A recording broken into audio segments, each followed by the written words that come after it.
ওম শান্তি। 7ই অক্টোবর 2020 প্রাত মুরলি। বাপদাদা মধুবন।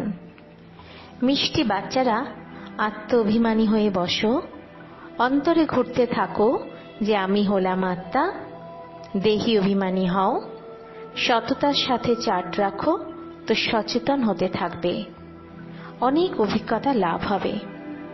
প্রশ্ন: অসীম জগতের নাটককে বুঝতে পারা বাচ্চা কোন একটি নিয়মকে ভালো রীতিতে বুঝতে পারে? উত্তর: এটা হলো অবিনাশী নাটক। এখানে প্রত্যেক পাঠধারীকে অভিনয় করার জন্য নির্ধারিত সময়ে আসতে হয়। কেউ কেউ বলে আমি সর্বদা শান্তি ধামে বসে থাকব, তো এটা নিয়ম নয়। তাকেই তো পাঠধারী বলা যাবে না। এটা হলো অসীম জগতের কথা। অসীম জগতের বাবাই তোমাদেরকে শোনাচ্ছেন। ওম শান্তি। নিজেকে আত্মা মনে করে বসো, দেহ অভিমানকে ত্যাগ করে বসো।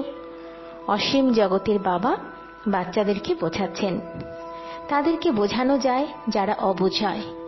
আত্মা বুঝতে পারে বাবা সত্য কথাই বলছেন। আমরা আত্মারাই অবুঝ হয়ে গেছি। আমি হলাম অবিনাশী আত্মা, শরীর হলো বিনাশী। আমি আত্ম অভিমান ছেড়ে দেহ অভিমানে ফেঁসে গেছি, অবুঝ হয়ে গেছি। বাবা বলছেন দেহ অভিমানে এসে সমস্ত বাচ্চারাই অবুঝ হয়ে গেছে। পুনরায় তোমরা বাবার থেকে দেহি অভিমানী হও, তাই একদম বুঝদার হয়ে যাও। কেউ তো হয়ে গেছে, কেউ এখনো পুরুষার্থ করছে। অর্ধেক কল্প লেগে গেছে অবুঝ হতে। এই অন্তিম জন্মে পুনরায় বুঝদার হতে হবে। অর্ধেক কল্প থেকে অবুঝ হতে হতে 100%ই অবুঝ হয়ে যাও। দেহ অভিমানে এসে ড্রামার প্ল্যান অনুসারে তোমরা নিচে নেমে এসেছ। এখন তোমাদের বোধগম্য হয়েছে। তবু পুরুষার্থ অনেক করতে হবে, কেননা বাচ্চাদের মধ্যে দৈব গুণ চাই। বাচ্চারা জানে আমরা সর্বগুণ সম্পন্ন, 16 কলা সম্পূর্ণ, সম্পূর্ণ নির্বিকারী, মর্যাদা পুরুষোত্তম, অহিংস পরম ধর্ম ছিলাম। পুনরায় এই সময় নির্গুণ হয়ে গেছি। এখন কোনো গুণ নেই। বাচ্চারা, তোমাদের মধ্যেও নম্বরের ক্রমে পুরুষার্থ অনুসারে এই খেলাকে বুঝতে পারো। বুঝতে বুঝতেও তোমাদের অনেক বছর কেটে গেছে, কিন্তু যারা নতুন এসেছে তারা ভালো বুঝদার হয়ে যায়। অন্যদেরকেও নিজের সমান বানানোর পুরুষার্থ করতে থাকে। আবার কেউ কেউ একদম কিচ্ছু বুঝতে পারে না, অবুঝের অবুঝই থেকে যায়। বাবা এসেইছেন বুঝদার বানাতে। বাচ্চারা বুঝতে পারে মায়ার কারণেই আমরা অবুঝ হয়ে গেছি। আমরা পূজ্য ছিলাম, বুঝদার ছিলাম, পুনরায় আমরা পূজারী হয়ে অবুঝ হয়ে গেছি। আদি সনাতন দেবী দেবতা ধর্ম প্রায় লোপ হয়ে গেছে। এই কথা দুনিয়াতে কারোর জানা নেই। এই লক্ষ্মীনারায়ণ অনেক বুঝদার ছিলেন, তারা রাজত্ব করেছিলেন। বাবা বলছেন তৎতম। তোমরাও নিজেদেরকে এরকম মনে করো। এটাই বোঝার বিষয়। এক বাবা ছাড়া আর কেউই এই কথা বোঝাতে পারবে না। এখন অনুভব হয় বাবাই উঁচুর থেকে উঁচু, বুঝদারের থেকেও বেশি বুঝদার, তাই না? তিনি হলেন জ্ঞানের সাগর, অন্যদিকে সকলের সদ্গতিদাতা, পতিত পাবন আছেন। এইসব হলো একেরই মহিমা। এত উঁচুর থেকে উঁচু বাবা এসে বাচ্চা বাচ্চা বলে কিভাবে ভালো রীতিতে বোঝাচ্ছেন। বাচ্চারা, এখন পবিত্র হতে হবে। তার জন্য বাবা একটাই ওষুধ দেন, বলেন যোগের দ্বারাই তোমরা ভবিষ্যতের 21 জন্ম নিরোগী হয়ে যাবে। তোমাদের সব রোগ দুঃখ সমাপ্ত হয়ে যাবে। তোমরা মুক্তিধামে চলে যাবে। অবিনাশী সার্জনের কাছে একটাই ওষুধ, একটাই ইঞ্জেকশন আত্মাদেরকে এসে প্রয়োগ করেন। এমন নয় কোনো মানুষ ব্যারিস্টারি করে আবার ইঞ্জিনিয়ারিংও করে না। প্রত্যেক ব্যক্তি নিজের ব্যবসাতেই লেগে যায়। বাবাকে বলে এসে পতিত থেকে পবিত্র বানাও। কেননা পতিত হওয়াতে অনেক দুঃখ। শান্তিধামকে পবিত্র দুনিয়া বলা যায় না, স্বর্গকেই পবিত্র দুনিয়া বলা হয়। এটাও বুঝিয়েছেন মানুষ শান্তি আর সুখ চায়। সত্যিকারের শান্তি সেখানেই যেখানে শরীর নেই, তাকে বলা যায় শান্তিধাম। অনেকেই বলে শান্তিধামেই থেকে যাবে, কিন্তু নিয়ম তো সেটা নেই। তাদেরকে তো পাঠধারী বলা যাবে না। বাচ্চারা নাটককেও বুঝে গেছে। যখন অ্যাক্টরসদের পার্ট আসবে তখন বাইরের স্টেজে এসে পার্ট অভিনয় করবে। এই অসীম জগতের কথা অসীম জগতের বাবাই এসে বোঝাচ্ছেন। জ্ঞানসাগরও তাঁকেই বলা যায়। তিনি হলেন সকলের সদ্গতিদাতা, পতিত পাবন। তত্ত্ব কখনো সকলকে পবিত্র বানাতে পারে না। জল আদি সব হলো তত্ত্ব, সে কিভাবে সদ্গতি করতে পারে? আত্মাই পাঠ অভিনয় করে, হঠযোগেরও পাঠ আত্মাই অভিনয় করে। এই কথাও যে বুঝতে হবে সেই বুঝতে পারবে। বাবা অনেক বুঝিয়ে দেন, এমন কিছু যুক্তি রচনা করো যে মানুষ বুঝতে পারবে কিভাবে তারা পূজ্য থেকে পুনরায় পূজারী হয়ে যায়। পূজ্য হয় নতুন দুনিয়াতে, পূজারী হয় পুরনো দুনিয়াতে। পবিত্রকে পূজ্য, পতিতকে পূজারী বলা যায়। এখানে সবাই হলো পতিত, কেননা বিকারের দ্বারা জন্ম হয়। সেখানে হলো শ্রেষ্ঠ, গাওয়াও হয় সম্পূর্ণ শ্রেষ্ঠাচারী। এখন বাচ্চারা, তোমাদের এইরকম হতে হবে। পরিশ্রম আছে। মুখ্য কথা হলো স্মরণ। সবাই বলে স্মরণে থাকা মুশকিল। আমরা যতটা চাই স্মরণে থাকতে পারি না। যদি কেউ সততার সাথে চার্ট লেখে তাহলে অনেক অভিজ্ঞতা লাভ হতে পারে। বাবা বাচ্চাদেরকে এই জ্ঞান দিচ্ছেন, মন মনা ভব। তোমরা অর্থ সহকারে বলতে থাকো। বাবা তোমাদেরকে প্রত্যেক কথা যথার্থ রীতি অর্থ সহকারে বুঝিয়ে দেন। বাবার কাছে বাচ্চারা অনেক প্রকারের প্রশ্নও জিজ্ঞাসা করে। বাবা বাবা করে মন জয় করার জন্য, কিছু বলেও দেয়। কিন্তু বাবা বলেন, আমার কাজ হলো পতিতকে পবিত্র বানানো। এই জন্যই তোমরা আমাকে ডেকেছিলে। তোমরা জানো আমরা আত্মারা শরীর সহকারে পবিত্র ছিলাম, এখন সেই আত্মারাই শরীর সহকারে পতিত হয়ে গেছি। 84 জন্মের হিসেব আছে, তাই না? তোমরা জানো এখন এই দুনিয়া কাঁটার জঙ্গল। এই লক্ষ্মীনারায়ণ হলেন ফুল। তাদের সামনে কাঁটা বলে, আমি হলাম সর্বগুণ সম্পন্ন আপনি, আর আমরা হলাম পাপী, ছল, কপট। সব থেকে বড় কাঁটা হলো কাম। বাবা বলেন, এর ওপরেই জয় প্রাপ্ত করে জগজ্জিত হতে হবে। মানুষ বলে ভগবানকে কোনো না কোনো রূপে আসতে হয়, ভাগীরথের উপরে বিরাজমান হয়ে আসতে হয়। ভগবানকে আসতে হয় পুরনো দুনিয়াকে নতুন বানানোর জন্য। নতুন দুনিয়াকে শতপ্রধান আর পুরনো দুনিয়াকে তমপ্রধান বলা হয়। এখন হলো সেই পুরনো দুনিয়া, তাই অবশ্যই এই সময় বাবাকে আসতে হয়। বাবাকেই রচয়িতা বলা যায়। বাচ্চারা, বাবা তোমাদেরকে কত সহজভাবে বুঝিয়ে দেন, তাই অনেক খুশি হওয়া উচিত।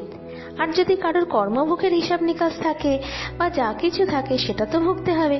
এই ক্ষেত্রে বাবা আশীর্বাদ করেন না। আমরা আমাকে ডেকেইছ, বাবা আমাদেরকে সে অবিনাশী উত্তরাধিকার প্রদান করো। বাবার থেকে কিসের উত্তরাধিকার পেতে চাও? মুক্তি জীবন মুক্তির। মুক্তি জীবন মুক্তির দাতা হলেন এক জ্ঞানের সাগর বাবা। এই জন্য তাকে জ্ঞান দাতা বলা যায়। ভগবান জ্ঞান দিয়েছিলেন, কিন্তু কবে দিয়েছিলেন, কার দ্বারা দিয়েছিলেন, এইসব কারোরই জানা নেই। সমস্ত কিছু জট পাকিয়ে দিয়েছে। কাকে জ্ঞান শুনিয়েছিলেন এটাও কারো জানা নেই। এখন এই ব্রহ্মা বসে আছেন, উনি একমাত্র বুঝতে পেরেছেন আমিই নারায়ণ ছিলাম, পুনরায় 84 জন্ম ভোগ করেছি। ইনি প্রথম নম্বরে। ব্রহ্মা বাবা বলেন, আমার তো চোখই খুলে গেছে। তোমরাও বলবে আমাদেরও চোখ খুলে গেছে, তৃতীয় নেত্র খুলে যায়। তোমরা বলবে আমাদের এখন বাবার সৃষ্টি চক্রের সম্পূর্ণ জ্ঞান প্রাপ্ত হয়েছে। আমি যা আছি, যেরকম আছি, আমার চোখ খুলে গেছে। কত আশ্চর্যের বিষয়! আমি আত্মা হলাম প্রথম, আবার পুনরায় আমি নিজেকে দেহ মনে করে বসি। আত্মা বলছে যে আমি এক শরীর ছাড়া দ্বিতীয় শরীর গ্রহণ করি, তবু আমরা নিজেকে আত্মা ভুলে দেহ অভিমানী হয়ে যাই। এই জন্য এখন তোমাদেরকে প্রথমে জ্ঞান দিচ্ছি, নিজেকে আত্মা মনে করে বসো, অন্তরে ঘুরতে থাকো, আমি হলাম আত্মা। আত্মা না মনে করার কারণে বাবাকে ভুলে যাও। অনুভব করতে পারো বারে বারে আমরা কিছু সময়ের জন্য দেহ অভিমানে এসে যাচ্ছি। পরিশ্রম করতে হবে। এখানে বসো, আত্ম অভিমানী হয়ে বসো। বাবা বলছেন, বাচ্চারা আমি তোমাদেরকে রাজত্ব দিতে এসেছি। অর্ধেক কল্প তোমরা আমাকে স্মরণ করেছ। কোনো কথা সামনে আসলে তখন বলতে হয় হায় রাম, কিন্তু ঈশ্বর বা রামকে এটা কারো জানা নেই। তোমাদেরকেই প্রমাণ করতে হবে জ্ঞানের সাগর, পতিত পাবন, সকলের সদ্গতি দাতা হলেন ত্রিমূর্তি, পরম পিতা পরমাত্মা শিব। ব্রহ্মা বিষ্ণু শঙ্কর তিনের জন্ম একসাথে হয়। শুধু শিব জয়ন্তী নয়, ত্রিমূর্তি শিব জয়ন্তী। অবশ্যই যখন শিবের জয়ন্তী হবে তখন ব্রহ্মারও জয়ন্তী হবে। শিবের জয়ন্তী মানায়, কিন্তু ব্রহ্মা কি করেছেন? লৌকিক পারলৌকিক, আর এই ব্রহ্মা হলেন অলৌকিক বাবা। ইনি হলেন প্রজাপিতা ব্রহ্মা। বাবা বলছেন নতুন দুনিয়ার জন্য নতুন জ্ঞান এখন তোমাদের প্রাপ্ত হচ্ছে। পুনরায় এই জ্ঞান প্রায় লোপ হয়ে যায়। যার মধ্যে রচয়িতা রচনার জ্ঞান নেই তো সে অজ্ঞানী হয়ে গেল, অজ্ঞান নিদ্রাতে ঘুমিয়ে আছে। জ্ঞানের দ্বারা হয় দিন, ভক্তির দ্বারা হয় রাত। শিবরাত্রির অর্থও জানে না, এই জন্য শিবরাত্রিতে হলিডে উড়িয়ে দিয়েছে। এখন তোমরা তো জেনে গেছো বাবা আসেন সকলে জ্যোতি জাগরিত করতে। তোমরা এই বাতি আদি জাগরিত করলে তারা বুঝবে এদের কোনো বড়দিন পালিত হচ্ছে। এখন তোমরা জাগরিত করো অর্থ সহকারে। তারা কি বুঝতে পারবে এইসব বিষয়? তোমাদের ভাষণের দ্বারা সম্পূর্ণ বুঝতে পারে না। এখন সমগ্র বিশ্বে রাবণের রাজত্ব চলছে। এখানে মানুষ কত দুঃখী হয়ে গেছে। ঋদ্ধি সিদ্ধি যারা করে তারাও অনেক কষ্ট দেয়। সংবাদপত্রেও পড়ে এর মধ্যে প্রেতাত্মার প্রবেশ হয়েছে, খুব দুঃখ দেয়। বাবা বলছেন এইসব বিষয়ের সাথে তোমাদের কোনো যোগসূত্র নেই। বাবা তো সোজা কথা বলছেন, বাচ্চারা তোমরা আমাকে স্মরণ করো তো তোমরা পবিত্র হয়ে যাবে, তোমাদের সমস্ত দুঃখ দূর হয়ে যাবে। আচ্ছা, মিষ্টি মিষ্টি হারানিধি বাচ্চাদের প্রতি মাতা পিতা বাপদাদার স্মরণের স্নেহ সুমন আর সুপ্রভাত। আত্মাদের পিতা ওনার আত্মারূপী বাচ্চাদেরকে জানাচ্ছেন নমস্কার। ধারণার জন্য মুখ্য সার: 1. যথার্থ রীতি বাবাকে স্মরণ করার বা আত্মাভিমানী হওয়ার পরিশ্রম করতে হবে। সততার সাথে নিজের চার্ট রাখতে হবে, এতেই অনেক অভিজ্ঞতা লাভ হবে। 2. সব থেকে বড় দুঃখদায়ী কাঁটা হলো কামবিকার। এর উপরেই যোগবলের দ্বারা বিজয় প্রাপ্ত করে পতিত থেকে পবিত্র হতে হবে। এছাড়া অন্য কোনো কথার সাথে তোমাদের কোনো যোগসূত্র নেই। বরদান: বিঘ্নপ্রূপ ঝলমলে উজ্জ্বল ফরিস্তার ড্রেস ধারণ করে সর্বদা বিঘ্ন বিনাশক ভব। ব্যাখ্যা: নিজের প্রতি আর সকলের প্রতি সর্বদা বিঘ্ন বিনাশক হওয়ার জন্য প্রশ্নসূচক চিহ্নকে বিদায় দেওয়া আর পূর্ণচ্ছেদ দ্বারা সকল শক্তিকে ফুল স্টপ করা। সর্বদা উজ্জ্বল ঝলমলে ফরিস্তা ড্রেস পরিধান করে থাকো, মাটির ড্রেস পরিধান করো না। সাথে সাথে সকল গুণের গহনা দিয়ে সজ্জিত থাকো। সর্বদা অষ্টশক্তির শস্ত্রধারী হয়ে থাকো আর কমল পুষ্পের আসনে নিজের শ্রেষ্ঠ জীবনের পা রাখো। স্লোগান: অভ্যাসের উপরে সম্পূর্ণ অ্যাটেনশন দাও, তাহলে ফার্স্ট ডিভিশনে নম্বর এসে যাবে। মাতেশ্বরীজির অমূল্য মহাবাক্য।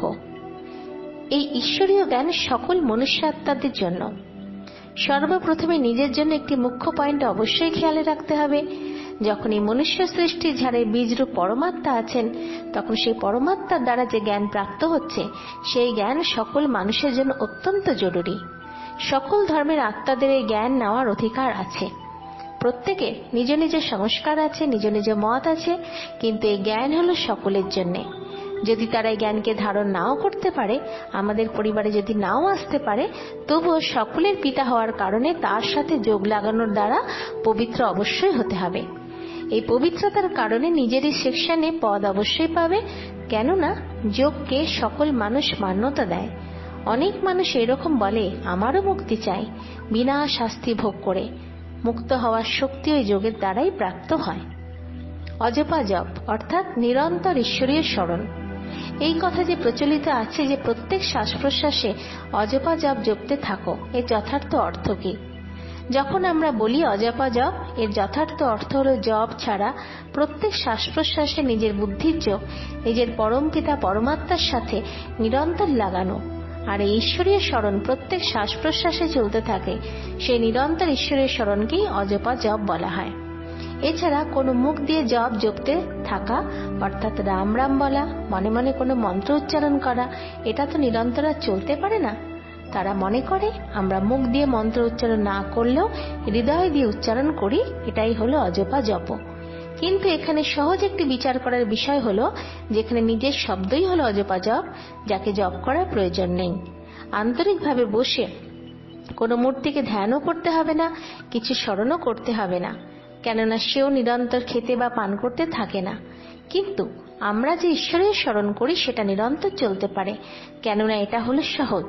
যেরকম মনে করো বাচ্চারা নিজের বাবাকে স্মরণ করে, তো সেই সময় বাবার ছবি সামনে নিয়ে আসার প্রয়োজন থাকে না, কিন্তু মনের দ্বারা, বাণীর দ্বারা, কর্মের দ্বারা বাবার সমস্ত অকুপেশন অ্যাক্টিভিটি গুণ সহকারে স্মরণে এসে যায়।